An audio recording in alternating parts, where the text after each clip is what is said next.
24 કલાકમાં નર્મદામાં 3.35 ઇંચ વરસાદ, ડેડિયાપાડા સાગબારાની નદીમાં ઘોડાપૂર. ગુજરાતમાં સત્તાવાર ચોમાસાનું આગમન થઈ ગયું છે. છેલ્લા 24 કલાકમાં રાજ્યના 16 તાલુકામાં મેઘમહેર થઈ છે, જેમાં સૌથી વધુ નર્મદાના સાગબારામાં 3.35 ઇંચ વરસાદ ખાબક્યો છે, તો સૌથી ઓછો વરસાદ તાપીના કુકરમુંડામાં 1 મીમી નોંધાયો છે. હાલમાં દેશમાં દક્ષિણ પશ્ચિમ ચોમાસું વધુ આગળ વધીને ઉત્તર પૂર્વ અરબી સમુદ્ર, ગુજરાત અને મધ્યપ્રદેશના કેટલાક ભાગોમાં પ્રવેશી ચૂક્યું છે. ચોમાસાની ઉત્તરીય સીમા હાલમાં સુરત અને ઇન્દોર પરથી પસાર થઈ રહી છે.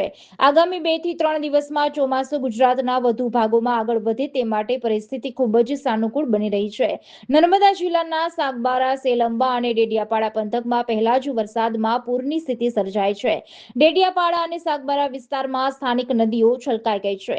ડેડિયાપાડાના ડુમખલ નજીક આવેલી તારવ નદીમાં ઘોડાપૂર આવતા ડુમખલ ગામથી મહારાષ્ટ્ર તરફ જતા મુખ્ય રસ્તાઓ પર પાણી ફરી વળ્યા છે, જેને કારણે વાહન વ્યવહાર ખોરવાયો છે.